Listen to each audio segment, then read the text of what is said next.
Olá, bem-vindos, bem-vindas e bem-vindos aqui a mais essa conversa dentro do Olhar de Cinema, que nesse segundo ano acontecendo de maneira online, e a gente está fazendo aqui essas conversas com os realizadores e realizadoras dos filmes da programação desse ano. Hoje a gente vai conversar com o Wellington Sari, que é diretor do Bia Mais Um, que é um dos dois longas, na verdade, que a gente tem esse ano na Mostra Mirada Paranaense, que mostra uma parte da recente e atual produção de cinema do Paraná e que é formado, então, por 2 longas e 8 curtas nesse ano. E a gente vai estar conversando com o Wellington sobre um dos longas, que é o Bia Mais Um, e o Wellington é roteirista, diretor e também tem outras funções sobre as quais certamente ele vai falar, e que é uma produção da O Quadro, que é uma produtora também baseada em Curitiba, no Paraná, e que já vem realizando trabalhos há alguns anos, e a gente vai conversar um pouco sobre isso. Wellington, obrigado aí, antes de mais nada, bem-vindo, e um prazer para a gente estar fazendo essa estreia do Bia Mais Um aqui. Eu até falei agora, e acho que pode ser interessante, até antes da gente cair para dentro do filme especificamente, que tem muita coisa para conversar, mas eu acho que é legal falar talvez um pouco até a título de introdução para quem talvez não conheça essa coisa que eu estava falando do trabalho do Quadro, né? Eu acho que o Quadro é uma produtora muito particular dentro não só do cinema paranaense, mas eu diria até do cinema brasileiro, e acho que até em algum aspecto do cinema mundial, no sentido de que vocês têm escolhido e procurado ter um foco bem específico num determinado público e, eventualmente, também conteúdo, conforme a gente queira pensar e conversar, que é essa questão dessa relação muito direta com os jovens. E aí eu queria que você falasse um pouco, talvez, de como surge essa ideia, para além do filme em si, mas da própria produtora e você e os sócios que fazem parte junto contigo da produtora, e como que surgiu um pouco esse caminho, essa ideia desse caminho, e de que maneira tem sido desbravar esse universo, que é um universo, principalmente no caso brasileiro, bastante pouco explorado, ou pelo menos menos explorado do que poderia, principalmente na produção independente, né? Como é que surgiu isso, e como é que tem sido ao longo desses anos que a produtora já existe, essa tentativa e essas realizações de vocês? Bom, legal, Duda, valeu pelas palavras aí. Vai ser uma pergunta bastante complexa, né? Vou tentar resumir aqui assim esse caminho, que é um caminho, tem uma trajetória já longa. A gente tem mais de 10 anos, né? A gente se formou oficialmente em 2010. E assim, acho que para começar a pensar, né? Sempre quando a gente vai falar sobre isso, a gente pensa entre nós, né? Como é que surgiu, né? Por que a gente foi por esse caminho de forma tão quase obsessiva, assim, que a gente explorou isso e explora até hoje? Eu acho que é uma coisa, obviamente, né, iniciou de forma não pensada, um conjunto ali de amigos, de pessoas que gostavam de um certo tipo de cinema, não só necessariamente do cinema jovem, né, não é ligado a essa temática necessariamente, mas um grupo de amigos que tinha muito interesse, né, pela cinefilia, e tinha muito interesse em produzir coisas, assim. E por algum motivo, talvez alguma coincidência, eu não sei, a gente tinha uma certa postura um pouco reativa ao que a gente via, assim. Então, isso a gente tem muito a ver, né, com nossa presença em festivais, né, festivais de cinema, festivais universitários, na nossa época, enquanto estudantes, e a gente encontrar uma variedade de filmes que tinham ali uma certa temática, que tinham uma certa abordagem que não era necessariamente a qual a gente, né, aquela que a gente queria seguir, que a gente tinha interesse um pouco nas nossas coisas mais próximas, né, isso enquanto a gente era jovem. Nós somos jovens ainda, mas não tão mais jovens. Então, tinha aquela coisa de querer filmar nosso entorno, nosso quintal ali, né, para usar uma expressão legal do cinema brasileiro, mas enfim, tinha esse interesse muito claro. Então, isso foi um ponto de partida, e um outro ponto de partida foi a questão também que um certo cinema, para nós, assim, foi muito revelador, né, não precisa esconder a influência, claro, o cinema do Rohmer, por exemplo, no sentido da produção, né? Um cinema que se mostrava possível para nós ali, a gente realizar em 3, 4, 5, 6 pessoas, e isso foi muito encantador para nós, assim, foi uma coisa que surgiu muito cedo. Eu descobri esse interesse muito cedo, assim, foi curioso, e aí essa coisa da amizade que nasce pela cinefilia, nasce também ali pelos interesses em comuns, né? Eu fiz um filme que chama Romance de Motés, aí o Alexandre, né, ele viu o filme e falou, pô, isso tem a ver com Amor à Tarde, do Romero. Falei, sim, e tal. E essa coisa, né, de conjunto mesmo.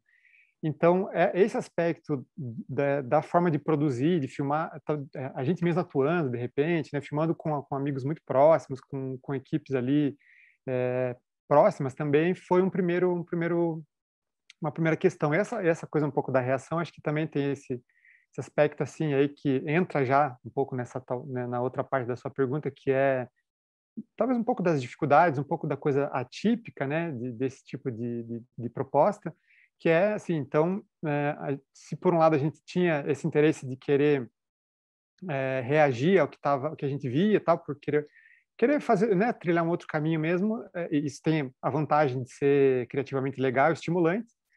Por outro lado, tem um aspecto um pouco mais negativo, que é de, né, lutar um pouco com, assim, eu não quero colocar a margem assim dessa forma, mas a gente, né, não está fazendo exatamente o que está sendo feito pelo restante das pessoas, então isso pode trazer alguma dificuldade, pode trazer algum, né, até em termos pragmáticos de curadoria, né, onde é que vai encaixar esses filmes aqui e tal, numa mostra jovem, numa Mirada Paranaense, não sei lá onde, então a gente, né, lidou com isso. No começo era um pouco, lidava com isso de uma forma um pouco mais indignada, sei lá, combativa, no sentido que é coisa da época, né, coisa de juventude também. Acho que hoje em dia para nós isso é bem mais tranquilo, a gente compreende muito melhor como isso funciona, por que as coisas são assim, e acho que não chega a ser uma grande questão assim. A gente também já lutou e talvez lute um pouco ainda para não ficar tão preso a esse estigma, assim, né?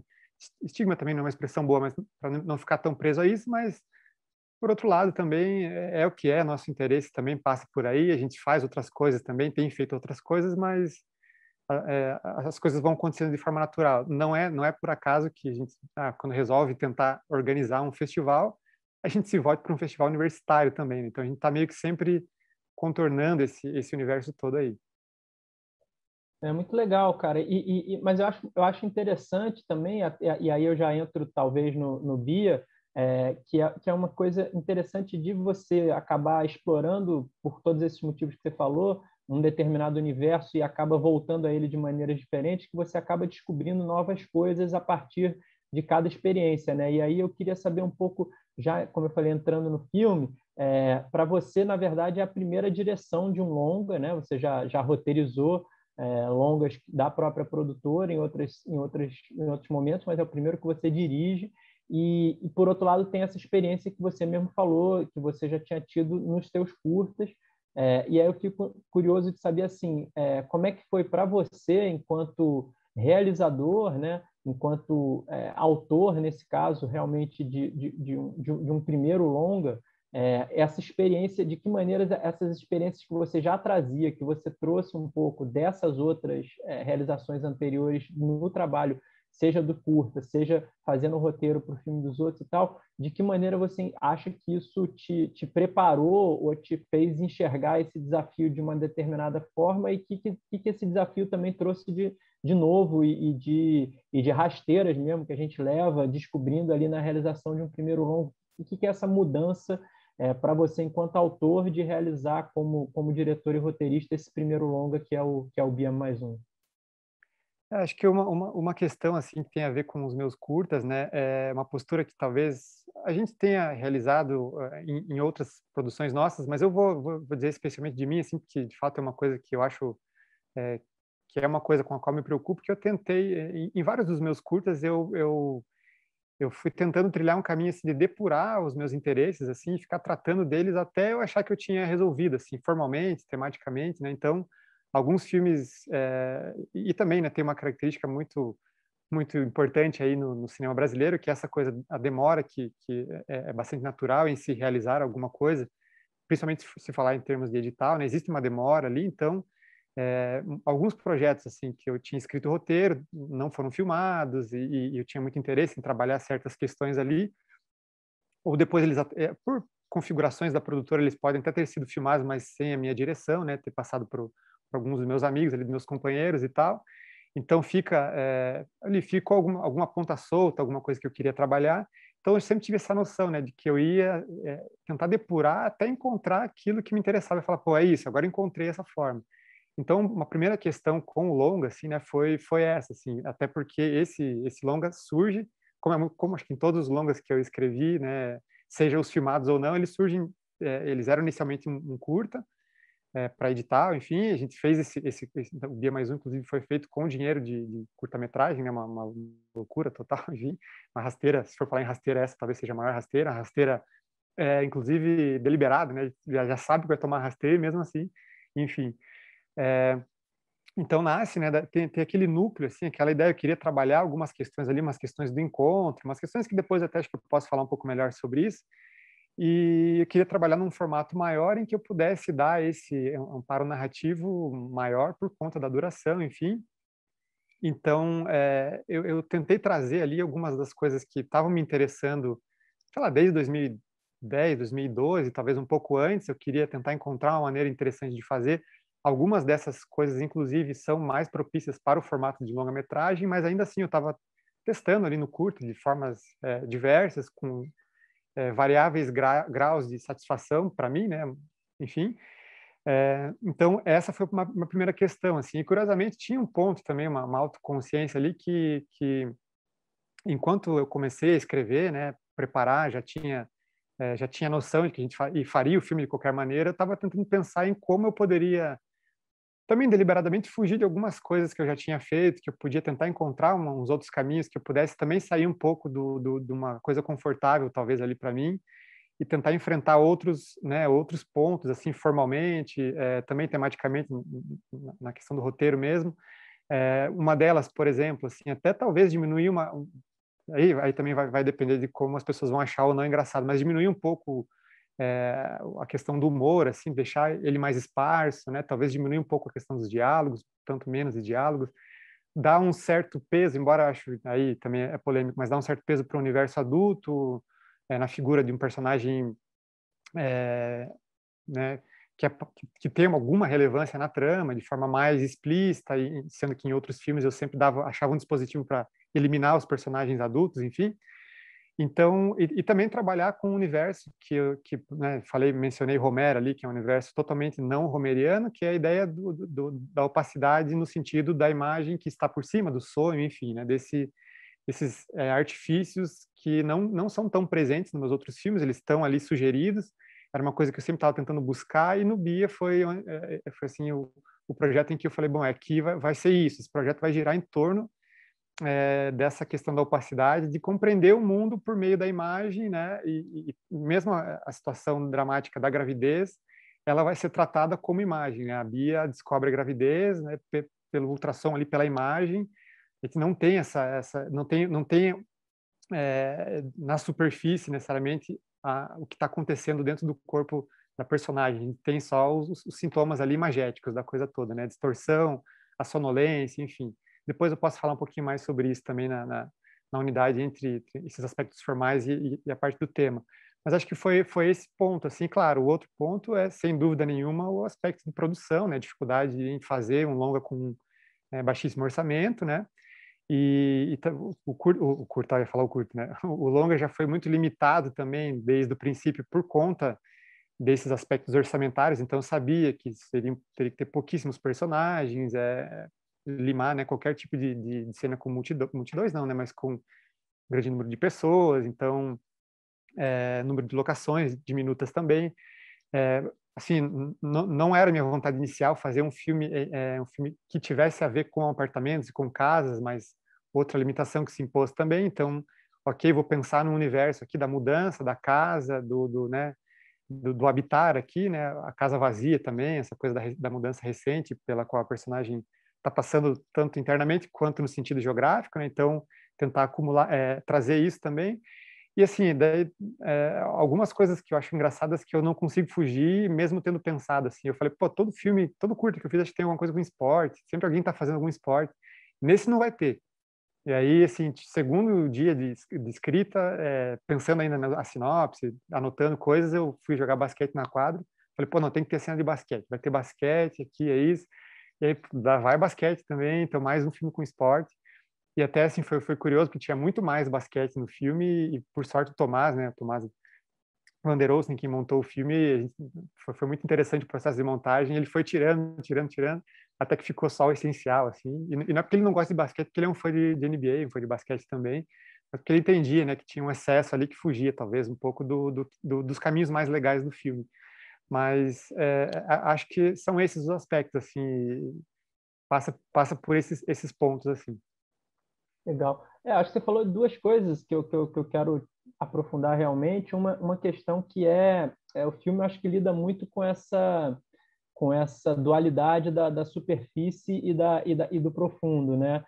Vocês tentam mergulhar muito nessa ideia da subjetividade, né? Do que está sendo vivenciado pelos personagens de uma maneira muito individual e única.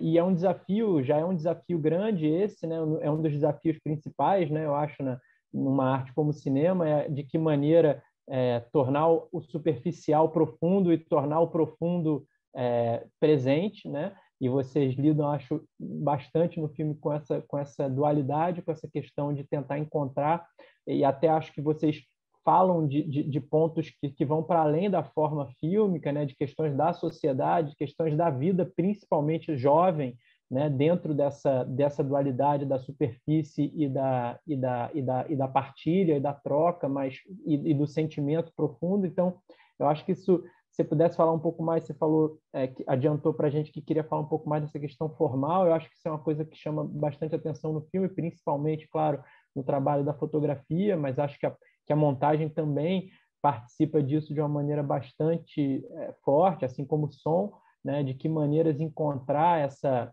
subjetividade, encontrar esse interno. Então, acho que esse é um primeiro ponto que eu acho que me interessa ouvir você falar mais dessa dualidade de como solucioná-la cinematograficamente, mas acho que tem um outro ponto em paralelo, e vou colocar os dois para você ver de que maneira prefere misturá-lo ou separá-lo, que é a questão do duplo protagonismo que o filme tem, né? Que é um outro desafio, né? Porque a gente começa o filme enxergando o mundo, entre aspas, a partir do ponto de vista de uma personagem, e aí o próprio título do filme já nos leva, né, a estar muito conectado com essa personagem. O filme começa assim, mas logo ele se divide, por assim dizer, nesse protagonismo duplo, que a partir de um certo momento começa a ser partilhado e depois se torna duplo e separado mais uma vez.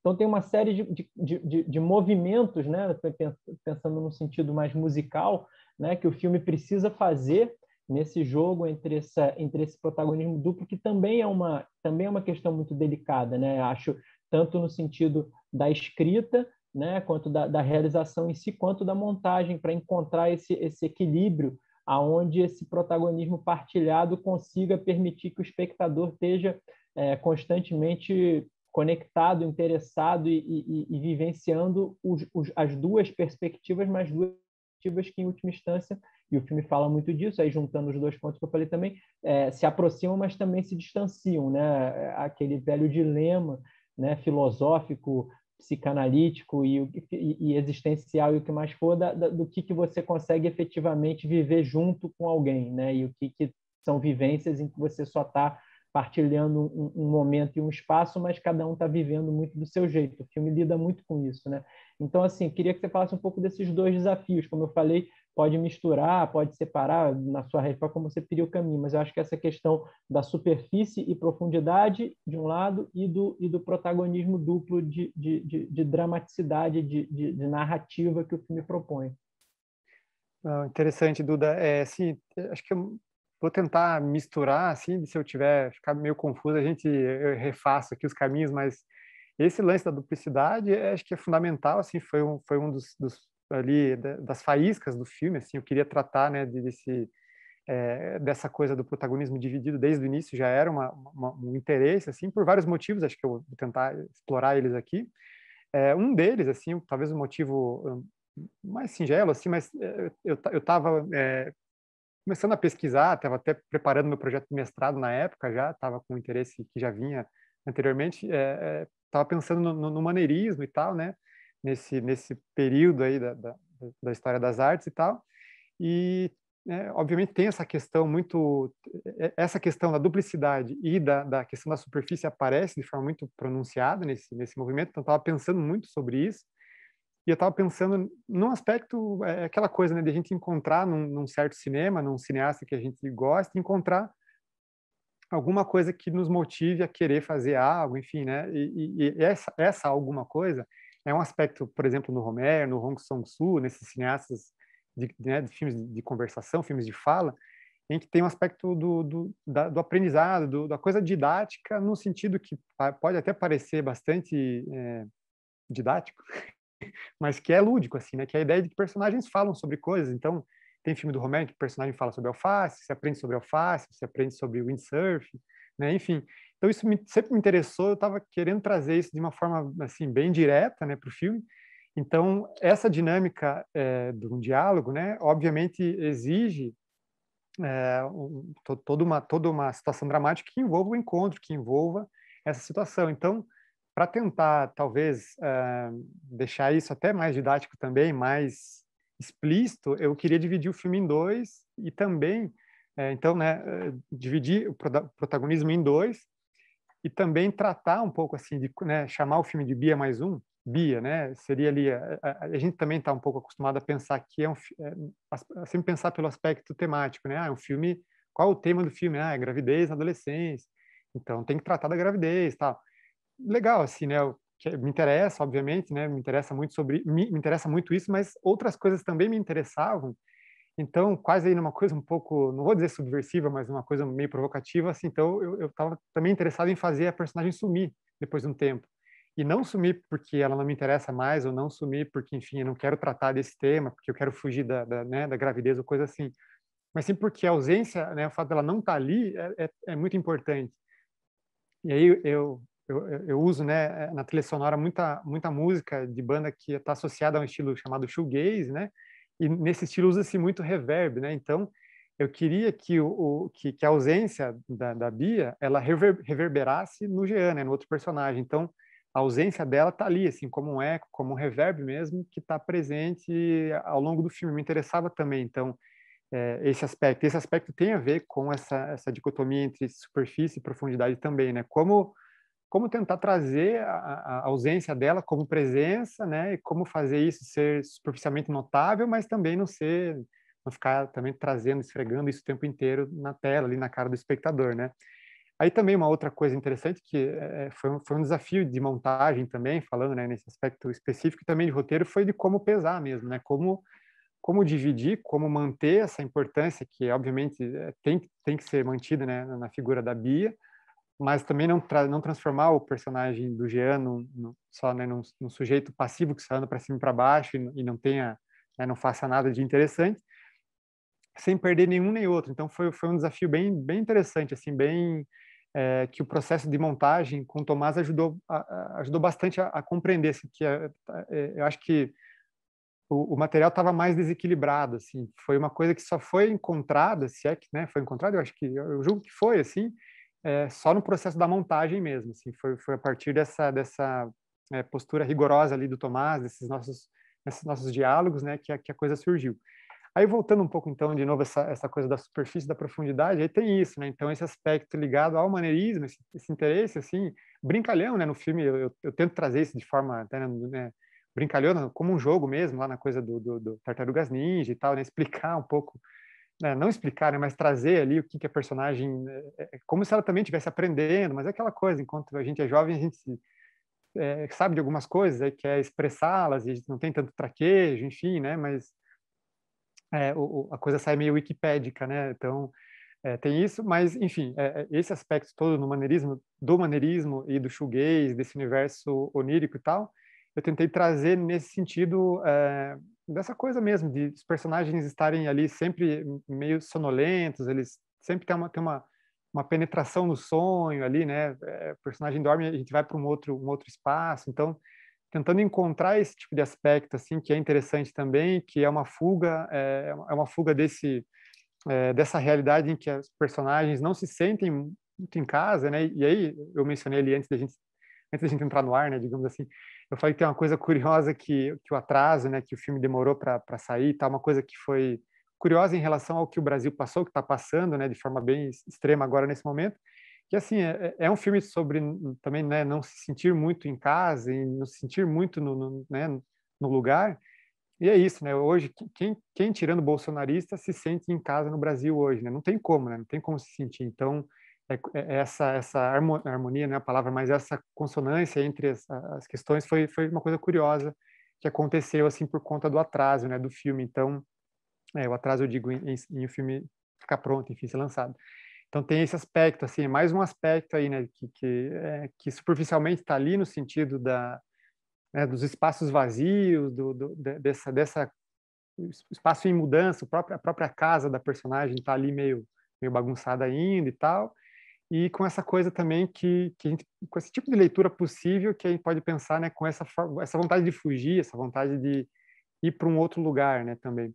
E aí também, mais um outro aspecto, eu juro que esse é o último, mas que eu tentei trazer muito, assim, foi o trabalho legal com o som, né, o Leandro Cordeiro que fez o som, foi um trabalho bem divertido de fazer, assim, que é trazer esse universo shoegaze, trazer esse universo musical, pop, assim, mas com uma característica bastante peculiar no sentido né, de usar, que acho que traduz um pouco do tipo de cinema que me interessa, que eu tento fazer, né, que é uma coisa, é um formato, diria, tradicional, clássico, bem entre aspas, mas com a distorção, né? Então, uma banda shoegaze vai fazer uma música pop, tem lá a estrutura pop, tem isso tudo, mas tem ali uma camada de distorção, tem uma camada de ruído que, né? Então é aquela coisa, a melodia de um grupo vocal dos anos 50 com uma serra elétrica por cima, né? Então um pouco essa brincadeira sonora, visual, enfim. E aí tem isso no filme nesse sentido, desses hiatos, essas pausas, né? Esses momentos oníricos ali que tiram um pouco desse caráter que seria talvez mais tradicional ali, enfim, não sei, para dar esses respiros e dar esse pretenso mergulho, não sei, em coisas que seriam mais profundas talvez. E aí, esse aspecto, então, para finalizar, por exemplo, o lance da gravidez, né, eu queria tentar trazer um pouco do que seria, o que a personagem sentiria, a personagem feminina sentiria durante esse processo tão difícil, né, que deve ser, enfim, uma pessoa jovem que está grávida de forma indesejada, que é trazer por meio, né, das escolhas da fotografia e da música, por exemplo, né? Então essa coisa da distorção, essa coisa da sonolência, a coisa do dream pop também, né, que essa vertente do shoegaze ali, então uma coisa ali de uma vontade de fuga, né? Então são sintomas físicos do período ali da gravidez e tal, mas que também se traduzem em aspectos formais que aí tento, né, tentar articular essas duas coisas assim de maneira lúdica, enfim. Eu acho assim, sendo superficial para fazer o trocadilho, mas tentando ser profundo a partir da superfície, eu acho que tem um casamento ali entre essa matriz romeriana que o teu cinema já apresentava e que a gente conhecia, mas com umas tintas muito fortes de um David Lynch, né? E essa conexão entre esses dois universos autorais, a princípio, parece muito curiosa, que se você só jogar isso para alguém, né? E como eu disse, é uma maneira de caracterizar superficial no sentido que é bem direta, pegar só duas marcas, duas etiquetas autorais e jogar, mas eu acho que o filme, de alguma maneira, brinca com que esses universos, a partir desses dois realizadores, podemos falar de vários outros por cada uma dessas vertentes, você mesmo falou do Hong Sang-soo, né, no cinema mais similar ao Lynch, a gente poderia pensar, mas eu acho que tem coisas muito específicas que me faz pensar na junção desses dois, assim, e isso é muito interessante, porque de fato, você encontra esses pontos de contato de uma maneira muito orgânica dentro do filme, entre esses dois universos audiovisuais, a princípio, muito diferentes, né? Embora é isso, sabe? O Romero não fez só filmes todos iguais, assim como, né, o Lynch, só para citar um exemplo, fez o Straight Story, que aí muita gente assistia e dizia, putz, mas não é um filme do David Lynch, né? Porque não parece? Então, assim, essa coisa é superficial mesmo, como eu falei, mas é interessante. E eu acho interessante, você falou agora no final de um ponto que eu queria que você aprofundasse um pouco, que é a questão, me parece que, de fato, mais do que você falou em fuga, eu pensei mais enquanto assisti o filme, eu sinto que o filme é um filme muito sobre alienação. E a alienação não no sentido necessariamente político, embora possa se traçar aí uma conversa sobre isso, se assim se desejar a partir do filme, mas eu acho que a alienação no sentido mais profundo, existencial mesmo, né?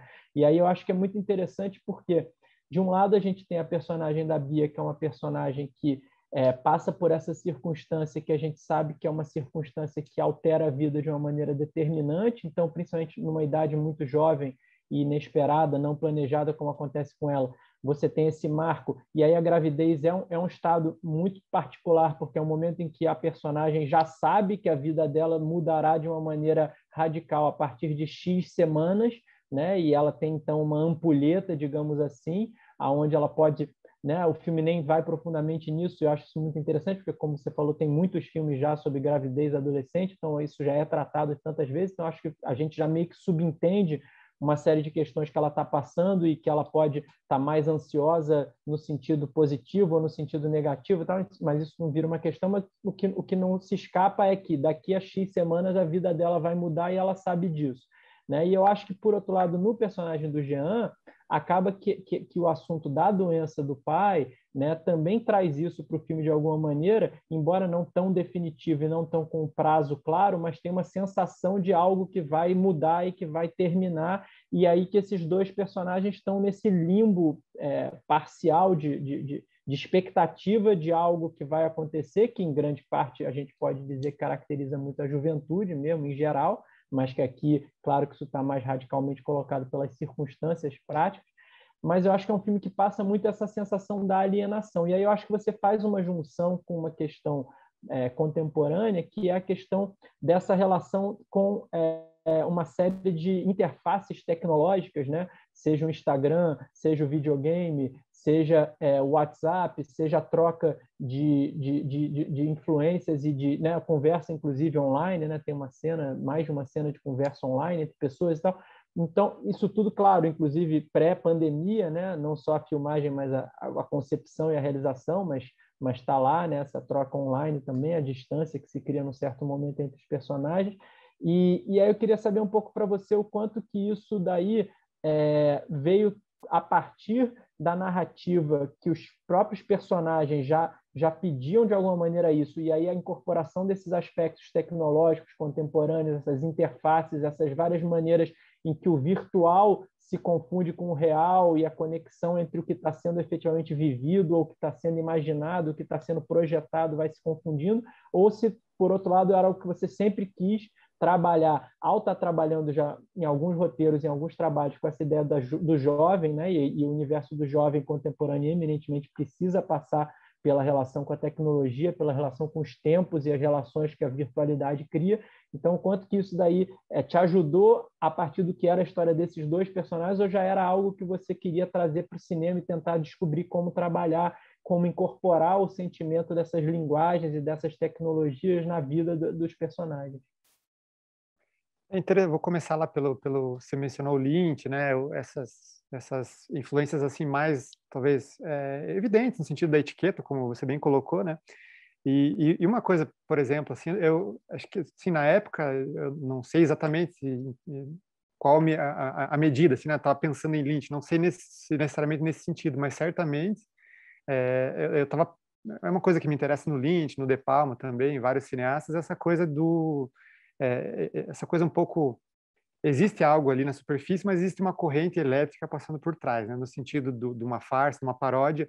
Obviamente, se pensar no David Lynch, pensar no Twin Peaks, assim, até a própria ideia da corrente elétrica, né? Acho que deve ter tirado daí também essa coisa toda.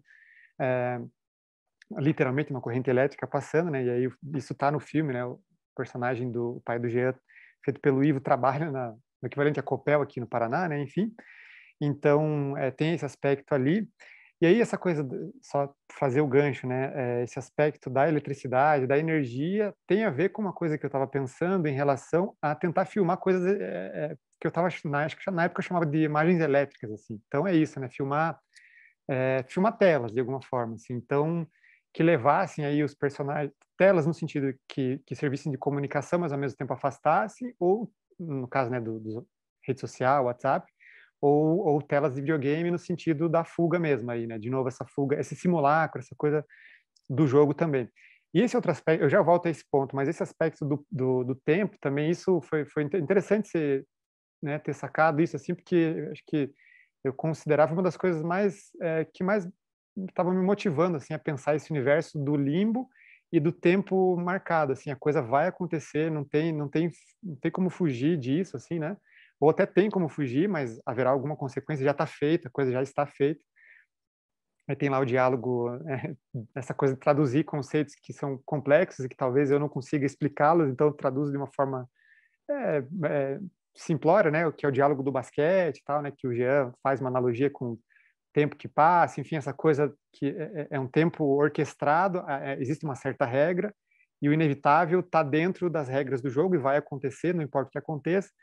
Então, e também no início do filme tem ali a Bia lendo o livro da Svetlana, falando sobre Chernobyl. Parece uma coisa meio deslocada, talvez, né, do resto do filme. Talvez seja mesmo, mas de qualquer forma era para trazer esse aspecto de um lugar ali que é o não lugar, enfim, o limbo, né, que está parado no tempo, enfim, nesse sentido.